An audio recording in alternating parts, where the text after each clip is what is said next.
Hey guys, Darren Asbury here with Revital Outdoors, bringing you another exciting podcast. Tonight we have Mr. Cory Guinn back on the podcast. We interviewed Cory as a pre-tournament podcast for the 2022 BFL All-American, and then he went to the All-American this past week and ended up second place on the co-angler side. So we're very excited to talk to Cory again. He's going to give us a full recap of the tournament and his experience at the 2022 BFL All-American from Hot Springs, Arkansas at Lake Hamilton. Before we get started, let's pause real quick for a quick commercial. To be honest, as outdoor enthusiasts, we're not easy on our bodies. And the more time we spend in the field or on the water, we begin to develop inflammation, aches, and sorenesses, discomfort, especially in our hands and our joints. That's why Revital Outdoors offers premium CBD products.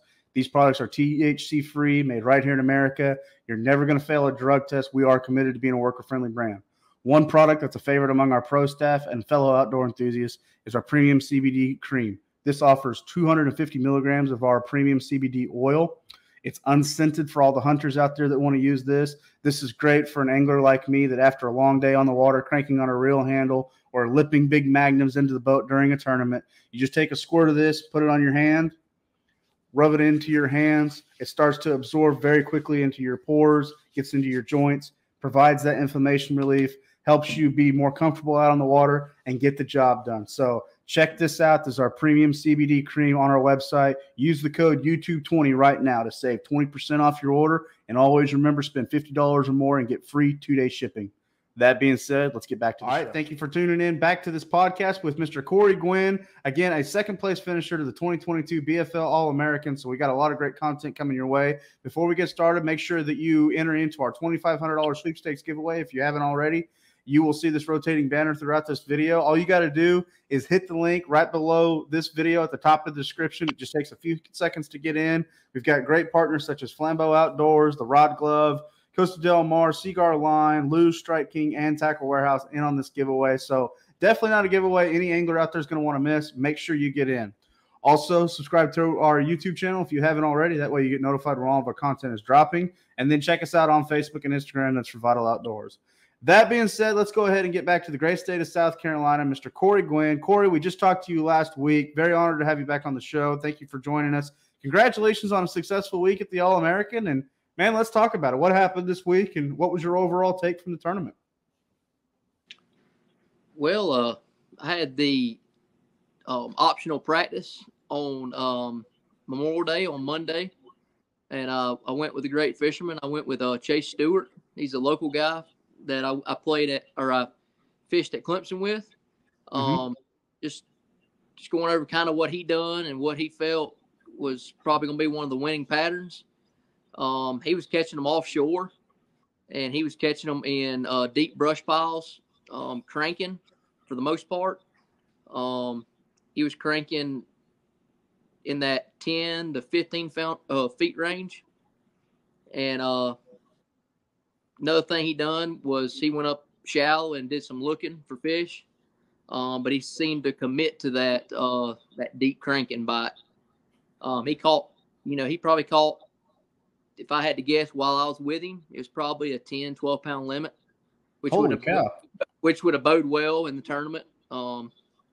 He'd have been on about that cut for the top 10. And then on Tuesday, of course, we had the banquet registration, and we kind of had a free day. I spent time with the family. We went to a science museum there in Hot Springs, had a great time. Went out to lunch, kind of hung out, and then we had to be at that registration and banquet. That was an awesome experience. It was a real class act. Food was great. The company was awesome. I got to meet a lot of anglers that I've never met before from other states. And then I also got to touch base with some of the guys I do know, some of the guys that fish the Savannah River Division. So that was an awesome time. Then on Wednesday, day one started. I drew out an amazing guy. He came out of the Bulldog Division, and had kind of an old school approach to it, and I love that. He threw your buzz bait, small whopper plopper first thing, And of course, I didn't want to try to follow him up with those, so I threw a top water Sammy 100 for a little while, and picked up a couple of bites, but they wouldn't eat it. Threw a fluke, got a few bites. They just wasn't eating it. They were just, I think they were either small or they just wasn't committing. So we fished in some deep, dingy water. So we got toward the backs of the creeks, and there was some isolated structure, branches, stumps, and so I tried to change it up a little bit. Switched to a Buckeye Flicket, 1/16 ounce, with a green pumpkin green trick worm, Zoom trick worm, and immediately I picked up a bite. So I got about a 12.5-inch spot. Got a little bit got my feet wet, got back in the groove. And it wasn't long after, and I picked up about a 2.5, 2 3/4 pound largemouth, way back up in like 8 inches of water. Flipped I saw a fish, some disturbance up near the bank, flipped up under the bush, and that was all she wrote. Picked it up, and that was really nice pickup early in the morning. This was about 9 o'clock. Moved out of that creek, and I saw another isolated stump. I had already caught a fish on when I came in. Picked up another 2.5, 2 3/4 pounder right off that on the same bait on that 1/16 ounce green pumpkin green Zoom trick worm. That was a huge, man, because I knew on co-angler side, I knew 8, 9 pounds would be a heck of a day. And then the rest of the day, I caught a few fish on the Zoom Super Fluke. I throw it on a 15-pound braided line, and then I go down to a barrel swivel, and I go with a 15-pound fluorocarbon. And then I love the 6 cents stout extra wide gap hook. I change up between a 3/0 and a 4/0, depending on just how the way the hook can make a huge difference. For me, you get a little better action with the 3/0, but you get to get it down, help get it down a little bit more. You can go with that 4/0. I went with the 3/0 because I was fishing really shallow water. I caught 2 keepers on a blowdown, and of course that filled my lemon out. So that was a big deal. And this was probably 10, 30, 11. So I was sitting at like maybe 8.5 pounds, which was huge, I thought. Got a few bites here and there throughout the morning. And then about mid-morning, saw a bluegill bed that he didn't quite pick up. It was on the end of a little private boat ramp. And hooked up to a 3+ on that same wacky rig, and it just pulled loose. I knew the bags was gonna be tight, and it was gonna be that 8-10 was gonna be a really good bag, and it kind of hurt. But that's part of fishing. You're not gonna catch them all. And then maybe 30 minutes before weigh-in, I did a slide upgrade with another largemouth off of a Zoom Super Fluke on a deep rocky point, like right near the ramp. So that got me up to my 8.14 for the day, which I thought was a good day. I think we discussed, thought 8 pounds a day would win. So I said 9 sounds good to me. Like I said, I had 8.14. My boater had a good limit. He had around 10 pounds. He caught his fish on a prop bait, and also caught some on a ultra vibe speed worm weightless. Okay, cool. Yeah, the prop bait on Lake Hamilton is something that not a lot of people talk about. So really cool to see someone pick that up, because it will definitely catch them, especially this time of year. Oh yeah, it's one of my favorites on Lake Hartwell, especially early spring. Obviously on Hamilton it'll work, late spring, early summer. So that's something to think about for those people that fish that lake. Then on my day 2, I paired up another great guy. He had a little bit different approach, because something I've really never fished much, and that was like a split shot rig. So it was a split shot, kind of like I'm gonna call it a finesse Carolina rig. He threw that a lot of the morning. We didn't really do that well. The sun got up. It wasn't cloudy on day 2 like it was on day 1. And we got off to some shallow banks that we found and some docks. And he picked a cup. He was skipping a jig, and then I was throwing a 3/16 ounce shaky head with a green pumpkin trick worm because I knew green pumpkin green trick worm because I knew that produced on the wacky rig. So I said, hey, it might be the go-to on this lake. So didn't get any bites. You know, he picked up a couple of really nice fish on that jig, skipping docks, and I caught a 12.5 pound spot on a shaky head, just flipping around that. But what the key was, I've been fishing at 3/16, and I hadn't got bit all day long. You know, I said, something's up. They ain't biting it. So I switched to an 1/8 ounce and immediately started getting a few bites. And I'm like, man, that might have been something, something small that made a huge difference. Worms stay the same. The only difference was I changed the weight of the head. Caught that keeper up, and then just a few more minutes, he picked up another one, and then I caught another 2.25 off of a end of a dock in a brush pile. And then we went up, and then, I kind of mentioned to him, hey, there's another dock right across the the creek that looks a lot like this dock. He said, yeah, we'll go check it out. Well, he went to go fish up toward the front of the dock, and I saw a wolf pack under the dock on the other side, and 3 fish coming straight at me about, 10, 12 feet on the other side of the dock. So I got down low, and I skipped that thing up under there, and honestly, it's probably one of the best skips I've ever done with a shaky head. And as soon as he hit the bottom, I saw it turn on its side and suck it in. I mean, it was on. So I got me another. It's about a 2.5 pounder. I actually got that on my camera. I got a picture of it on the Major League Fishing page. And I hurried back and threw it in the box. Looked back, and they were still coming. I'm like, oh man! And got back there, the exact same thing, just a perfect skip again. And caught another one out of the wolf pack. I've never done that before. Normally, you catch one wolf pack, they kind of scatter. Right. So I picked up 2. So I'm sitting at 4 fish at the moment.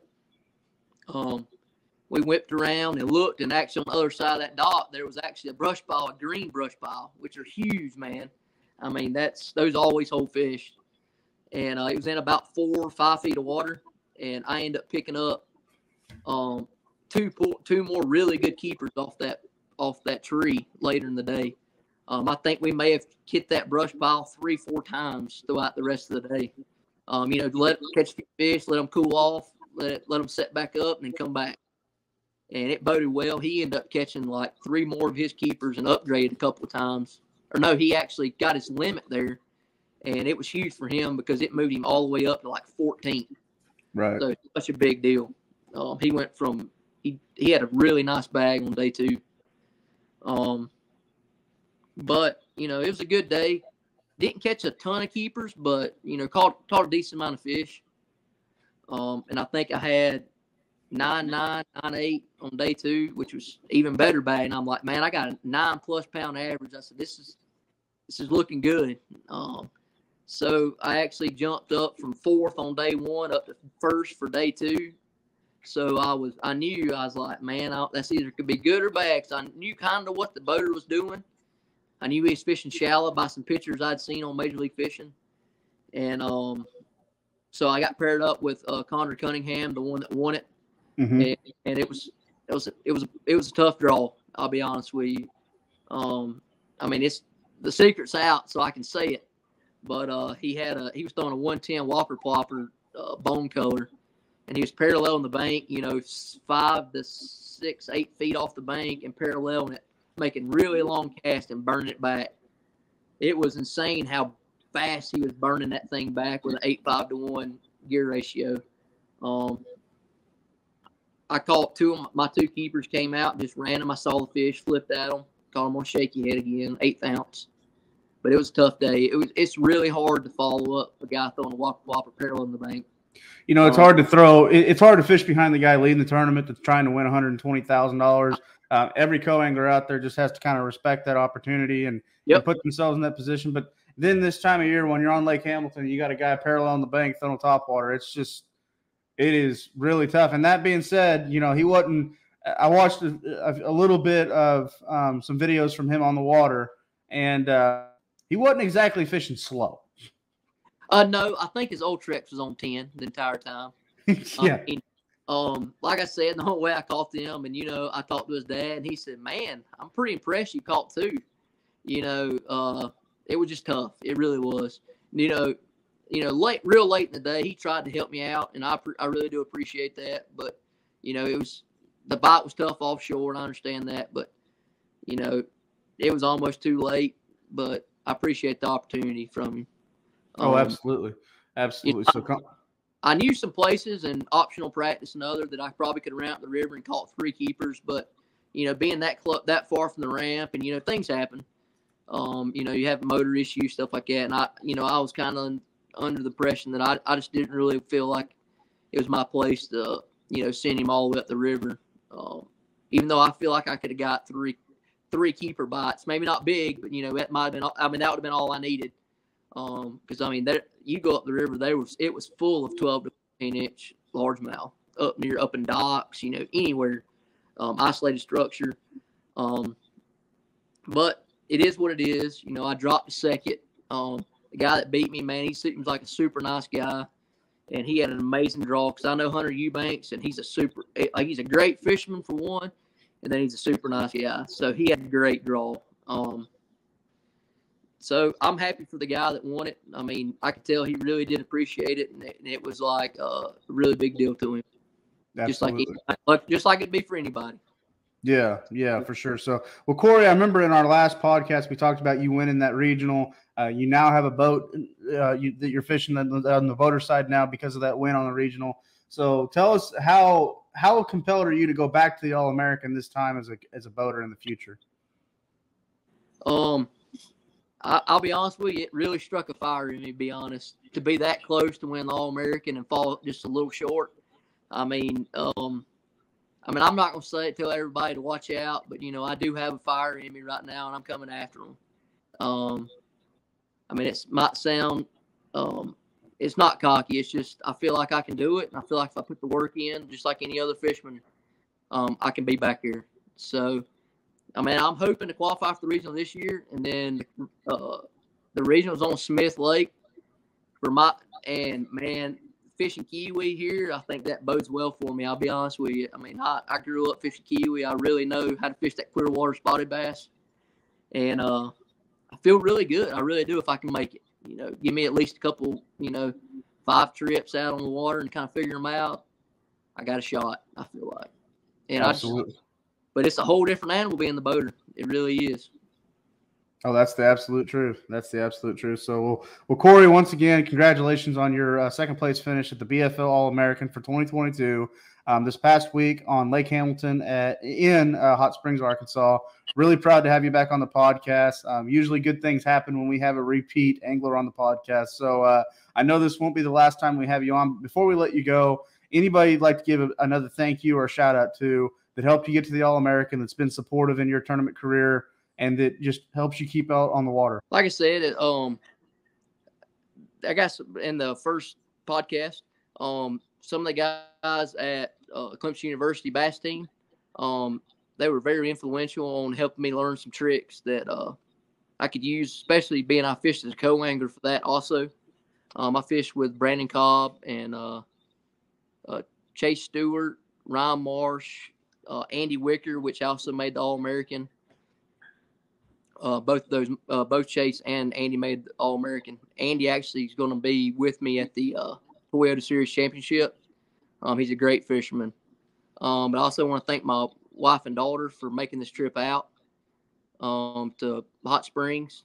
Long drive, and plus their new place. They always have them try to find something to do, but they made it work and had a good time. Thank my dad. He taught me all what I need or know to be my career. Taught me a lot of the basics. So, and that built my helped kind of make pack fishing, which it's a big deal. Catching your first fish, you either get into it big time, get all the way in, or a lot of people don't care that much for it. I was one of those that really enjoyed it, so that was a big deal. Absolutely. Yep, that's it. And I do want to thank some of my sponsors, if you don't mind. Yeah, absolutely. A local bait shop that's that's kind of new. It's in the Kiwi Hartwell area. It's Kiwi Outdoors. They sell anywhere from fishing equipment. They sell a lot of your land, regional and mainstream bait, and they're getting used all the time. So I do want to thank them. And I want to thank one of my friends, Josh Lusk. He let me borrow his boat until my Phoenix got in. So I actually fished 2 BFL out of his. If it wasn't for him, I may not have a shot in points. So I just want to say thanks to him. But yeah, it's a big deal. And like I said, I want to I got a shot. I think really sweet. Make the All-American as a co-angler and turn around and next year make it as your first year as a boater. I think that'd be I'm gonna go on limb and say not many people have done that, and that would be really special for me.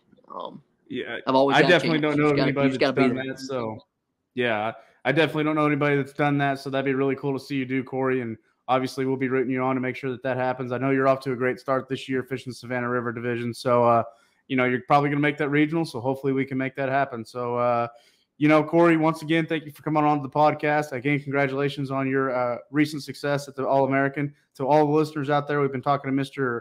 Cory Guinn, the second place finisher, co-angler at the 2022 BFL All-American. Before we let everybody go, make sure you subscribe to our YouTube channel if you haven't already. And then also make sure that you enter in for that $2,500 sweepstakes giveaway. You've been watching the rotating banner. All you got to do is hit that link directly below this video. It just takes a few seconds to get in, and I promise you this is no giveaway that any angler wants to miss out on. From all of us at Revital Outdoors, I'm Theron Asbury. Thank you for tuning into this podcast. Be safe out there, everyone. God bless. We'll talk to everyone very, very soon.